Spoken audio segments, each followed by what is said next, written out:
While I've been backstage, my presentation has sort of worked its way forward a little bit. Hi. I'm all that stands between you and free drinks. I want you to know that I'm acutely aware of that. Now, over the last 50 years, the architecture world has been painfully aware of the fact that their discipline has done a poor job of designing our built environment, and by that I mean our buildings and our public spaces, our hospitals and our airports and our train stations and those things for people. That may come as a surprise to you. Architects are designers. Architects will tell you that they are human-centered designers. For who else occupies these buildings that they design and construct? And I'm going to talk a little bit about where they're struggling, why they're struggling, and how interaction designers are in the process of helping them. I'm going to try not to be overly critical of architects. They do wonderful stuff. But it's something that they themselves recognise as being an area that they could do better. Now, I had the privilege of seeing this gentleman talk just a few weeks ago in Montreal at the World Design Summit. And he has spent the last... That's not better. I'm not sure what just happened there. He has spent the last 40 to 50 years of his career trying to get cities to design for people. Now, he says himself that he's doing a good job, that he's having an impact, and yet he can name the cities where he's had an impact, and there are a lot more cities in the world. There's a lot of work to be done. I'm going to talk a little bit about interaction design first, just so you understand what I think of as interaction design. Some of that, I hope, won't come as a surprise to this audience, given that you all practice some form of interaction design. That's why we're here. However, there are some things to it, and more importantly, I want to talk to you about where my practice of interaction design and our practice at Meld Studios has intersected with the built environment and what we've been doing about it. Now, interaction design at its lowest level, at these little bits that we design, the little controls, the UI pieces, sit at what I think of as the plane of interaction, the screen, the thing you touch, the mouse that you move, the things that you click. And there are a lot of these sort of small things that represent what's effectively a request-response type mechanism. I press something, something happens. I slide something, something happens. I enter some data, something happens. It's a very binary operation, if you like. Pardon the pun, but it's a very discrete thing that we're designing. Now, folk by the name of Dan Saffer, if we've heard of Dan Saffer, yeah, not enough hands are up, people. Dan Saffer had some wise words to say about micro-interactions. Dan's going to hate the fact that only a few of you put your hands up, and he will watch this video. So he's going to be disappointed. The difference between a product you love and a product you tolerate quite often comes down to these small interactions that are built into the interface. They might only be a very, very discrete thing. An example of that is something like Facebook's like button.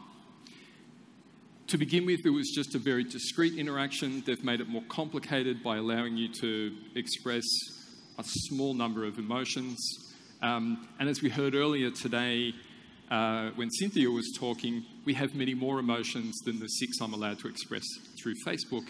And perhaps one day they'll expand that list, and it'll maybe be, sort of 6 or 7 rows of things that I can try and click on. And it will no longer be a micro interaction. It will now be a force of nature. However, this is a micro interaction. It's a small thing, but it has a great impact on the way in which we interact with the product. But it's this very, very discrete thing that we are interacting with. There's more behind that, though. I'm not just clicking buttons for the sake of it. I'm not sliding dials for the sake of it. What I'm trying to do is probably perform some sense of an activity. I'm trying to achieve or complete some task. There's a sequence that we need to understand. There's a structure of information and a structure of tasks. We need to think about how those things build towards completing something useful. It's not enough that there's just some random widgets on a screen, although I've seen some interfaces that feel like it. We also need to think about how one screen, one set of buttons are consistent. This should all be familiar territory. We don't design a single page with random designs for various different buttons. We try and create a visual language and an interaction library, and we try and maintain a certain sense of consistency that goes right across our application, or across our app, or across our web form or page or whatever it might be. There is a purpose to those things, but they're still quite discrete. Hashtags are an example. So this is something where part of that interaction is trying to express something deeper, and it builds into something more than just my hashtag. When I use a hashtag like the one at the conference, it gets aggregated with all of the tweets that you've used where you've used that hashtag, and that allows things to be done like trends, and those trends can be localized and a specific geography or a specific language group or whatever it might be, and now we can pay to have something trending, which is an ad, people. That's an ad. Paying for a trending tweet is an ad. Anyway, that's a whole other thing. Twitter and politics, Facebook and politics, that's a whole other talk. Let's not go there. This is back in 2007, only because it's 10 years ago, but it might be 2008. John Kolko, and I'll ask the question again, who's heard of John? More hands than Dan, and Dan's going to hate that even more. Wow. John's in Austin, and he wrote this some time ago, but he talks about interaction design being a dialogue between an individual, so it's a designed conversation, if you like, between an individual and a product or a service or a system. This really resonates with me when we start to talk about the design of a public space or the design of a building. Because what we're trying to create, and the way in which we articulate this work quite often, is in the form of a narrative. A journey map, for example, and again, I'm going to ask you to put your hand up. Journey maps is a tool that people use. Great. A journey map is and should be a narrative. You are telling a story about a customer's journey. It is exactly this. It is the dialogue. It is the conversation that you intend to design and bring to life. So what we're talking about is how these things build, how one thing leads into the next, how we have a logical sequence that allows us to achieve some kind of task, and that task should be something of significance to the customer or the user. Now, those things, though, quite often in themselves, like that task or that activity, in itself doesn't exist in a vacuum. An example is ordering a book. So if I go online, I go somewhere like Amazon or even to your local bookstore that's online, and I order a book, ordering the book is not the point. I want to read. I want to give a gift. Until the book arrives, the activity or the task is only half complete. So now we need to start thinking about how book purchasing leads into delivery and logistics, how it feeds into reordering the next book so that it can be ready for the next person who orders. That opens up a whole other area of how we understand and how we design systems. This is where service design starts to differentiate itself from interaction design, because now we're designing the end-to-end and the back end of a service rather than the customer-facing interactions. But here's the interesting part where we started to get caught up in our practice. which is you have to start thinking about architecture. You have to start thinking about physical environments. It's hard to ignore them once you zoom out to this level of thinking about interaction design. Your interactions on the screen almost always lead to a physical component to them. There aren't many examples where that's not the case. Now, so over the last 8 years, our practice has gone through and followed this journey outwards from screens to systems. And we found ourselves increasingly working with architects and increasingly working with engineers. And it so happens that I've spent most of this year working on train stations. Now, who likes the idea of designing a train station? You all should have your hands up. It's fantastic. It's so much fun. It is a big boys version of a train set. And who doesn't love a train set? It's wonderful. And look, I'll talk to some examples, but what you've got is an environment where people have a variety of different tasks, but the people who have that task are enormously complex. One last example. The iPod as a closed system is a useful one to think about. On its own, the device, pretty useless. It's pretty useless on its own until you put music on it. Great once it's got music on it. Where does the music come from? The iTunes service. Being able to buy songs online through the iTunes store, organise them through the iTunes library. That's when the iPod took off. Up to that point, it was just another MP3 player. After it was connected into this system, that's when it became... It took 3 years to become an overnight success. It's crazy. But it needed these other components. I want to talk about 3 things when it comes to working with architects and engineers in particular, and I'm going to pick on those 2 groups in particular because they are the most responsible for what gets built. Now, I'm going to save for another day criticism of councils, city planners, governments of various sorts, large corporations who commission these things and have some degree and sometimes quite a big degree of control over what gets built. But the people putting pen to paper are the architects and the engineers. So I want to talk about 3 things. One is what interaction design looks like once you get into physical environments. We'll talk about some of the things that we need to take into account, and we'll look at some examples from some railways that we've been, or some train stations that we've been looking at. I also want to touch on this business of designing for construction.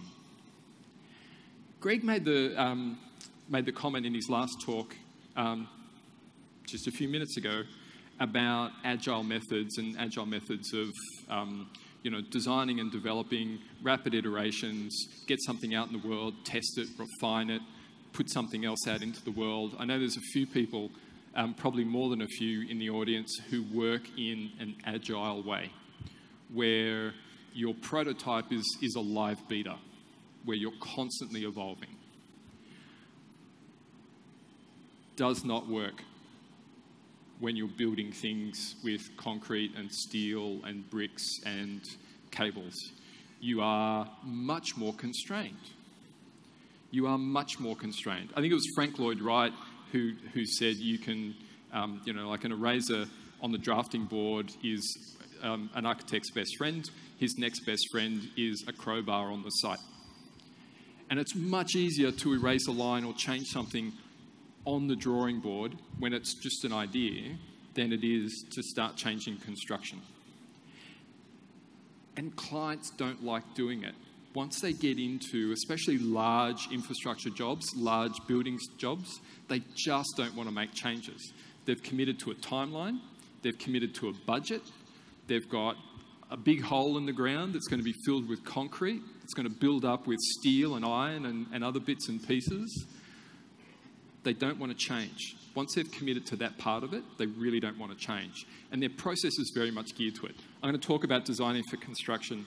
I also want to talk about just some of the tools, techniques, and attitude that this audience can bring to this type of project to make them more successful, and more successful in the way that Jan was talking about, which is that the people who are using them are actually happy with them.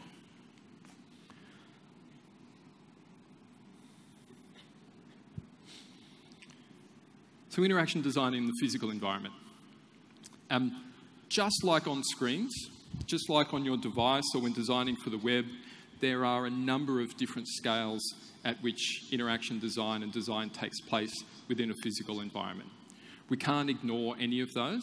We need to make sure that each of those ones is being taken into account.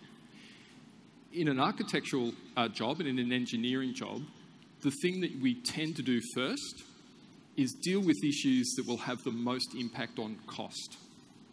So things that will have major structural change are the things we deal with first, and then we work our way down.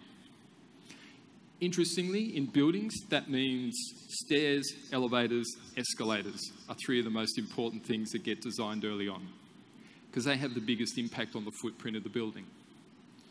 And we go from there. Just like in a digital system, the detail can absolutely make or break the design. We've seen time and again how small details can actually completely change people's ability to use it.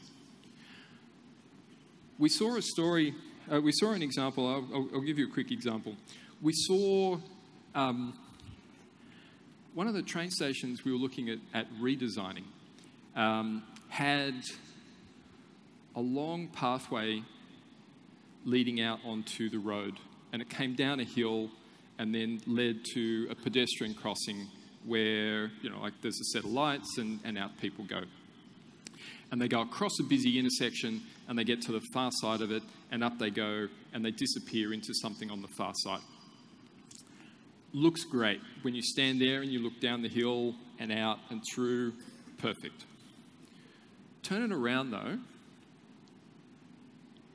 coming across that street in a wheelchair, there was no way to get up onto the pedestrian, like onto the footpath. Not there. You had to come halfway up that side street, halfway up that alley, before you could get off the road. So someone in a wheelchair was having to travel along the road in order to get out of the traffic and to safety, up a hill. And it had been designed that way. But it had never been designed with a person in a wheelchair in mind. It had never been tested with them. No one ever asked them their opinion. And so they ended up with a design that was absolutely suboptimal. Downright dangerous. And again, Cynthia's point earlier, what's the worst that can happen? Well, a car hits the wheelchair. That's the worst that can happen. A car hits a wheelchair. Did it need to happen? Absolutely not. And that sort of brings me to that last point, which is that people are diverse and so are their needs. We need to test with all of them. I'm going to keep coming back to this notion of testing, in addition to just sort of basic research, but I'm going to keep coming back to this notion of testing and the different things that we need to test with. Okay, touch points. You go to a railway station, you go to an airport, you've got to get through security or get through some gates. These are the wonderful gates that we use in my hometown of Sydney. You use an electronic card called an Opal card, and these are the gates. Now, in my work as an interaction designer and as a service designer, I get told that this is what they look like. That's it. This is a standard piece of equipment. The width is standard. They're exactly 84 centimetres apart, except for the wide gate, which is double that. Wide gates are for people with prams, wheelchairs, luggage, small children, moving a bicycle, a whole bunch of other things. But this is a standard thing. What we do in these situations is not try and redesign the gate. What we're looking to do is design the behaviour. Now, as interaction designers, we design for behaviour all the time. think it was Rob Fabricant a few years ago, in 2009, I think, he stood up at the Vancouver Interaction Conference and said, behaviour is our medium as interaction designers. Behaviour is the thing that we're actually designing more than anything else. So what behaviour do we want at these gates? You think about when you approach a turnstile or a gate. What you want to do is just keep going. Walk straight through without stopping. More to the point, I want the person in front of me to walk through without stopping. Because if they stop, then I've got to stop, and then I can go through. So what we're looking to do is design an environment that includes these gates that people approach with confidence and pass through with confidence. So what we started to look at was, well, what's the lighting doing? Is it a well-lit space? Do I have visibility about what's beyond it? Because going through that gate costs me money. The minute I go through that gate, to get out again is going to cost me money. So I want to have confidence that I'm going through the right gate, that I can get to the right train or catch the right bus, or that's the right... So what we're talking about is actually designing a wayfinding system, signage, both directional and labelling, a lighting system that actually highlights the gate rather than something else beyond it. So we're working with interior architects, we're working with the industrial designers, we're working with a wayfinding specialist. And a wayfinding specialist is essentially an information architect for the physical world. So we're working with those people to design the behaviour that we want to see. And we're doing it in a way that appreciates what this is like at different times of day. So here's the thing. If I approach that gate as it stands right now, I can take all the time in the world. There's nobody there. There's nobody around. Station's quiet, it doesn't matter. This was taken in the middle of the afternoon, like 2 o'clock. Nobody's using the train station at 2 o'clock. So it doesn't matter. I can walk up, I can look for the signs, I can check my phone to see what platform I need to go to. There's 4 other gates that people can use. I don't care as a designer that behaviour is taking place in that moment. During the morning peak though, at this train station, something like 25,000 people per hour move through those gates. 25,000 people per hour. Just bang, bang, bang. And they're queued up in a long line that stretches all the way out the door. They just sort of all come in together and through the gates and beyond and disperse out into the things. And it's just a continuous stream of people moving in. You want to make sure that that's happening. The last thing you want is for any of those people to walk up to that gate and stop. They will be trampled. They will be trampled. It's like you people in half an hour going for your first drink at the end of the day. If someone stopped in the doorway, you'd hit them. Get out of my way. And it's exactly the same in these sorts of circumstances. So again, what we're designing in this case is not the interaction itself, but we're trying to ensure that the behaviour that we're looking for is one that we appreciate. Now, the thing about architects and the thing about engineers is that they don't quite understand individuals. They don't really understand what drives an individual's behaviour. So they don't really understand that in that moment, I might be hesitant. I might be nervous. I might have questions. And so they don't think to design for it. And the end result is one in which people are hesitant and they do get in the way and people do get hurt. We're back to that again, tragedy. So we think about this notion of flow. Now, in something like a transit environment, we want people who can move through a space, find their way with confidence, not stop where we don't want them to stop. And we actually have to design, sorry, that's the air conditioning. We actually want to design so that people have clear spaces where they can stop, where they can pause. There's another entrance to this train station, which is, It's probably about 250 metres of straight tunnel. It's about 6 metres wide, and again, during peak hour, thousands of people flow along it. And every now and again, they've got these information boards that tell you when the trains are coming. And I think there's 2 of them at different spots along this tunnel. But when the tunnel's busy, there is nowhere for you to stop to read that board. Again, quite literally, if you stopped, you would get trampled. It's just like thousands of people flying through this tunnel.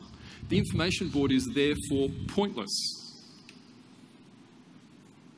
It's doing exactly what you don't want it to do. It's encouraging people to stop and become a roadblock for other people.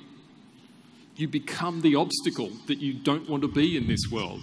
It's bad positioning. But see what else is going on here? It's raining. We took footage at 2 different times. On a dry day, and then we specifically went out and took this footage when it was raining.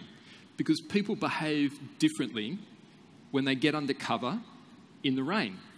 You would have seen it if anyone went outside while it was raining earlier. You didn't sort of walk out under the tent and keep walking outside. You get wet. So you pause. So people are coming out of the station, pausing, putting up their umbrella, and then continuing. So now you've got this sort of temporary dwell space, whereas on a sunny day, it's a flow space. People just flow straight out of it. They're doing the other thing in reverse. They run across the street, they stop in this spot, they put their umbrella down, shake it off, but they spend a few moments in that space. So the characteristics of the movement of people through here and their behaviour is totally different. It's the same at night. Nighttime has different attributes to it than daytime. So when we're doing our research, we need to factor that in. We need to make sure that we're thinking about, in a way that we don't really need to in digital environments, we suddenly need to think about, well, what if it's a hot day? What if it's a cold day? What if it's raining? In Australia, and particularly in Sydney, I don't have to ask questions like, is it snowing? So my friends in Montreal, they need to worry about things like, is it snowing? In Sydney, it's never snowed. In 160 years of weather records, it has never snowed in Sydney. It's why I live there instead of places like Montreal where it snows. I don't like snow. I think it's fair. I do not like it. I don't think it would snow here either, would it? No. You would like Sydney. For that and other reasons. Oh, let's go back one. The last thing that I want to sort of say as we sort of step out from an individual interaction and broaden out is that the actual... Hang on.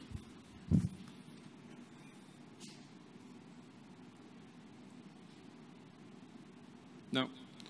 The actual environment that we're dealing with doesn't exist in isolation. One of the big criticisms of modernist architecture is that they design these objects effectively that have this sort of space around them that doesn't clutter the design and allows you to fully appreciate the shape of the building. Well, that sort of leads to this sort of notion of creating something that's isolated, quite literally isolated. What we really want to understand in these environments when we're designing like this is how does this piece feed into the next piece? So just like when I buy a book online, I'm not doing it just so I can buy a book. I'm not giving money to Amazon for the sake of it. I don't catch a train because I want to catch a train typically. I catch a train because I want to get from one spot to another spot. And getting from one spot to another spot is probably not just a train ride. Maybe I caught a bike. Maybe I took the bus. Maybe I took a taxi or an Uber or a Lyft or something like that. Maybe I walked. Maybe somebody dropped me off. But it probably wasn't an isolated thing that I did. So, we need to think of how these things connect, and we need to think of these things not in isolation. There's also a real opportunity in design of these sorts of spaces to think about this part of the experience. I want you to imagine that you're a local resident or someone who works in this neighbourhood. This part of Sydney has looked like this for just on 3 years. And we're about to begin a new project that will make it just like this for another 4. It's a mess. It's dangerous. So these hoardings, these fences, limit your visibility. You step out onto a street and the hoarding is right up alongside the pavement in some places. So where you go through that pedestrian crossing, there are the cars. That's dangerous. You sort of come out just a little bit. Someone with a pram who just pushes it a little bit too far. Someone in a wheelchair who just rolls a little bit too forward. Someone with a child who takes one extra step before they're pulled back. None of those things are good. This wasn't really thought through. And there's fundamentally an opportunity to actually think about that. We want the end design, so we want the service that we deliver, the building or the rail system or whatever it might be, to have some, experiential characteristics that make it world-class and excellent and delightful and a variety of other things. And then we subject people to 7 years of this crap while we build it. They're not going to be thrilled with the notion of your new service or your new building if this is what you make them put up with in the interim. Is anyone here... who remembers under construction websites? Thank goodness. I'm so glad you do. I was worried I was going to ask that question and people would be like, oh. I'm glad. And yet I'm not glad, because that was this. I'm going to put something ugly and meaningless up while I make you wait for something that's actually good. And the longer you put up with that crap, the more you hope that it's really good, or really, really good, or fantastic, or the best rail experience you've ever had, period. We can do much better than this. We can make it safer. We can make it more convenient. We can do our construction methods to minimise noise, minimise vibration, minimise the dust that gets thrown up. We can change these environments so that people actually feel safer in them rather than less safe and less secure. We can give people visibility rather than take it away from them. And it really isn't that hard. The missing ingredient, though, is actually caring about people and understanding that when an ordinary person is faced with this kind of environment, they're not happy about it and they don't feel comfortable. I learned an interesting thing while we were doing this work. Are you familiar with the notion of a guide dog? Is that, yeah? Okay. In order to learn a path somewhere, a guide dog is trained. It's not trained by the blind person who needs it or the vision impaired person who needs it. It's trained by a coach, like a professional trainer. When the path changes, the trainer needs to come back out and retrain the dog. So when we do this type of thing, any person in that vicinity, any blind person who uses that environment, now has to wait for a trainer to come out, retrain their dog so that the dog can now navigate this changed environment. I've seen construction programs where the intention is that these things move every 2 to 4 weeks. Now, essentially, if you rely on a guide dog, and even if you rely on a cane, that can mean the difference between you being able to use that train station at all or having to simply avoid it. And we've heard stories of people who would simply take a taxi instead, which costs money, which they may not have. And they certainly shouldn't have to. A few things that interaction designers bring to the party, if you like, and I'm talking about projects where we are working hand in glove with the architects and the engineers. We're sitting beside them, we're talking to them all the time, we're trying to get them to understand what we need from them. That first point is a point of contention for a lot of architects. I want you to just read that to yourself. For most people in this audience, that would be a no-brainer. Customers have valuable insights to offer the design. And you put a full stop after that and you go, yeah, so. This has been a point of contention all year for me, working with these groups. They're not convinced that the people who will use these buildings have anything useful to offer to the design of that building. So that's been part of our journey this year, is to try and encourage a different mindset and actually demonstrate the value. And we've had to demonstrate it. They don't just take our word for it, but we've needed to find ways to demonstrate the value of engaging with customers. I've already mentioned this one about we tend to focus on people. We tend to focus on individuals and how they feel and think and act and behave and what they need, what they love and what they hate. And we build that into our design to try and encourage them to have a better experience and more successfully do something. You do that all the time. Architects, engineers tend to focus on a macro scale. If you've ever seen an architect's model of things, it's a godlike view of the building, and they love it. They love being able to look down on this nicely shaped building. People just mess it up. We kind of ruin it. They quite often leave them out of the picture as a result. It's like, I'll keep because they, people obscure the view. We don't. As interaction designers, you and I focus on individuals and focus on people as a core part of what we do. And again, the last one, research to inform and evaluate. No brainer, right? This year, without fail, when working with architects and engineers on these projects, and these projects are not special in this regard, I've had people tell me this is the first time my design has been tested ever in my career.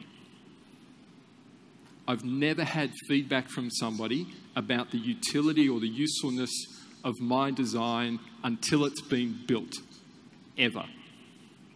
And these are people who have been practicing architects for 20 years, 30 years. They'd never put a design in front of another person and said, will this work for you? They'd only ever designed from their own perspective. And they would argue quite strongly that they were being human-centered because they were thinking about people. I mean, they put doors in and everything because there are people. I can't stress this one enough. Start with observation. Get out, go, look, watch. Take them with you. Take the engineers. Take the architects. Just putting someone in an environment like this where they can see people come and go and see the sorts of things that they do has been enormously valuable in our work so far this year. The number of things that they see that they just weren't thinking about by watching and seeing these people as they go about their business has been phenomenal. People walking with luggage, this person with the Zimmer frame helping them move along, and seeing how slowly that person walks. You can't really tell there because it's fast frame, but people who need help walking tend to walk much more slowly. Much more slowly. So trying to understand that difference and trying to design for that behaviour is absolutely the first step. Talk to them in those moments. Chat to them. That's the second step. Hear their story. Ask them what they're doing. Ask them how they're doing it. Ask them how they're feeling about it. Go and talk to them. That tends to generate a lot of data. This is 1/4 of the data we generated from 3 weeks of observational research in a chain of cafes a few years ago. We would go into the cafe at 7 in the morning when they opened, and we would stay there until 7 o'clock, 8 o'clock, 9 o'clock at night when they closed, and we just watched everything that we could. That's the kind of data that you generate. Now, again, on a design project for some of these railways, that's 3 weeks too long. They weren't looking for help from the customer in the first place. They're sure as hell not going to wait 3 weeks for an answer.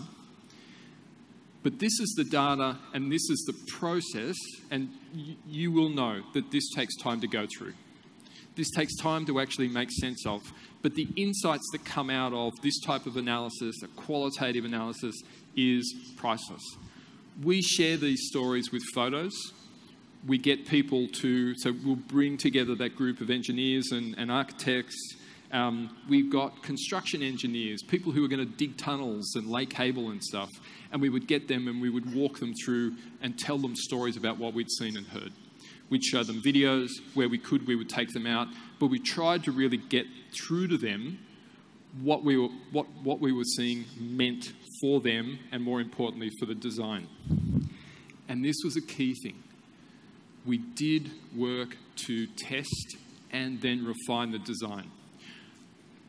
This is obviously a VR kit, but the other things that we did when we were testing these designs was we spoke to people, we showed them sketches, we showed them physical 3D models of things. So we let them play God, basically. We did this type of testing, and then we did walkthroughs where we had an existing site that was being changed for some reason. We would take them out and get them to walk through the physical environment, the real space that was about to be changed, so that we could talk them through and get their feedback about that sketch you saw, that's this. This thing is going to be an escalator now. Oh, okay. What about? And it's incredible with that kind of testing that's going on, the richness of the information that you're able to bring to bear and improve the design. One of the other things that we tried to do as much as we could was we had engineers and architects role play. So we would take them out and do these walkthroughs of stations, but we'd give them a pram to push. Most of the architects and the engineers that we work with are men. Most of them were middle-aged. Most of them were English-speaking. You know, they're all educated, obviously. Most of them had never pushed a pram. So that was a new experience for them, which they found a little bit fun. Just like pushing a pram through a railway station. This is weird. Pulling luggage behind them was, you know, like just made them think a little differently. We put eye patches over their eyes so that they couldn't see. We got in a wheelchair and had them do that. We gave them a bike to wheel around to try and navigate with, you know, these encumbrances. We gave people crutches, just as a way, not of testing the design, but of building their empathy for the people who needed those things. It was just a way to help sort of break through that, what am I going to get from this, and what are you going to offer? It allowed us to really sort of get through to a few of them. That helped quite a lot. You've got to actually use it though, and so we would do these playback sessions with them. One last story, and then I promise we can all go and have a drink. Make it a quick story. A few years ago, Houston Airport. The executives at Houston Airport, and Houston Airport is in America. It's a big, busy airport. It's one of the hub airports for a major airline. Looked at their customer satisfaction. They were going to be customer-centered. You know, it was their big push. And their executives sort of looked at, well, what is annoying our customers? And the number one issue that was annoying their customers is how long they had to wait for their bags to come out of the baggage carousel. Now, who finds that annoying? Right. They decided that as part of being customer-centered, they would fix that problem. And so they set about understanding how their systems work, how the bags came off the plane. They benchmarked against the best airlines in the world. They benchmarked against the best airports in the world, because the airport and the airline work together, they're not the same. And they looked at the best systems, the best controllers, how staff were trained and how they behaved and what they could do.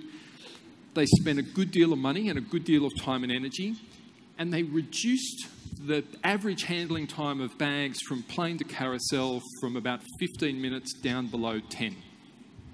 It's pretty good. Cost them a fair amount of money, but it put them on a benchmark that was right up there in the world. You would be hard-pressed to find an airline and an airport that was handling luggage better than these guys were when they did it. So with a degree of self-satisfied pride and anticipation, the annual customer survey came back at the end of the year, And the number one source of complaints from customers was now how long they had to wait for their baggage at the baggage carousel. What's going on? Why? We've spent all this money, we've shortened the time, it's now well down on what it used to be. It's down around 8 minutes. Why are they still complaining? Someone understood that they must have missed something. So instead of going and simply trying to reduce that number further, they went and did some research and they watched customers. And they followed them from the plane all the way out to the baggage carousel and looked at what they were doing while they waited. And what they found was that the bag took 8 minutes to get from the plane to the carousel. It only took the passenger 1. So the passengers got off the plane because they were putting the plane as near the exit as they could. Passengers got off the plane, they walk 1 minute to the baggage carousel and they wait here for 7 minutes. Again, somebody had the bright idea. What if we moved the plane? So they did. They moved the plane so that the plane was as far away from the baggage carousel as they could make it. And now it took 8 or 9 minutes to walk from the plane to the carousel, by which stage, like magic, the bags were there. This is fantastic. This is the best airport in the world. People didn't mind walking further. If you've been on a plane for a long time, you don't care. You get to stretch your legs. You know, you get to look around. You can go to a shop, go to the toilet. You know, like it's kind of pleasant to get off a plane and go for a bit of a walk. And then, just like magic, you arrive at the baggage carousel and you can just pick up your bag and keep going. It was wonderful. That year, the survey came out and there were almost no complaints about waiting time for bags. There were complaints about baggage handling. Sure, some things got lost, some things got broken, but no one was complaining now about how long they had to wait, because they didn't. Nor did they complain about how long they had to walk. So they didn't change one problem for another complaint. They actually gave people something to do that they were happy with. And the thing that came from it was they looked at it from the perspective of the person. How are they feeling? And how are they thinking? And what might we do to change that? And they basically shifted them from a passive waiting state to effectively an active waiting state. And we think of those two things completely differently. Could have saved themselves millions by doing that right up front. It was good for them anyway, because they, it meant less baggage handlers and they saved money and, less complaints all around. But this is the type of thing where if we focus on functionality, if we focus on technology and not think about people, even in these kind of physical environments, we can absolutely lose opportunities to make a difference to people. And with that, I'll leave you alone. Thank you. Parabéns. Obrigado por compartilhar com a gente essa experiência. E está muito alinhado com o meu próximo projeto, que também envolve arquitetura, acessibilidade e tal. Ontem eu apresentei um paper sobre experiência audiovisual para cegos e tudo mais. E quando eu vi ali um monte de dados que você coletou, como você compilou e fez, foi no lugar e fez os vídeos e fotos e tal, foi muito parecido com o meu processo. Eu queria entender só um pouquinho do teu processo, o depois, porque para mim foi muito penoso pegar aquilo tudo, transformar em dados reais e como eu podia melhorar a experiência daquelas pessoas, entendeu? E se você tem alguma maneira mais fácil ou se pode me contribuir com alguma forma de como fazer, como melhorar. There's really no magic to that part of it, I'm sorry. It really can take a long time. That kind of analysis with so many data points, if you spend a week doing research, then you should probably spend a week doing analysis. If you've spent 3 weeks, then spend 3 weeks doing analysis. There aren't any shortcuts, and you probably don't want there to be. that's probably one of the most disheartening answers you might get to a question like that, and I'm sorry, but I'm really glad you're doing the type of work that you just described. I think that's fantastic. And, yeah, sorry, no shortcuts. Depois que eu me especializei em design de interação, coincidentemente eu fiz arquitetura sustentável. E enquanto eu estudei 1 ano e meio arquitetura para poder entender como é que arquitetos trabalham, porque eu queria fazer um mestrado, tinha coisas do nosso mundo de design que a gente sempre compartilhou, mas quando chegava nessa parte de design thinking, cocriação, colaboração, empatia, isso não existia. Também coisas que a gente lidar com todos os dias, como gamificação, eram coisas de outro mundo para os arquitetos e professores que estavam lá ensinando a gente. E a gente lida com o mesmo material, assim, um capital humano, porque a gente está projetando para pessoas. Por que que a chave desses profissionais não virou ainda, né?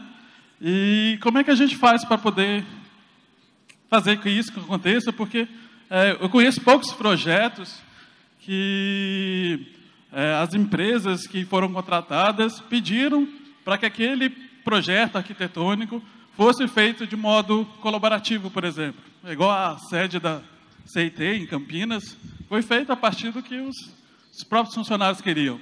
Então, a minha pergunta, basicamente, nesse sentido, como é que faz para virar a chave desses profissionais que entende o usuário no manual da BNT da vida? Okay. Sorry, I need to remove these headphones because they start speaking Portuguese in my ear when I start talking. So, in many cases, we cannot. So, to your point about how do we change their minds, for a lot of these practitioners, they've been at it for too long for us to change their mind. We can wait for them to retire and hope the younger ones coming through have a much better attitude. That's number one.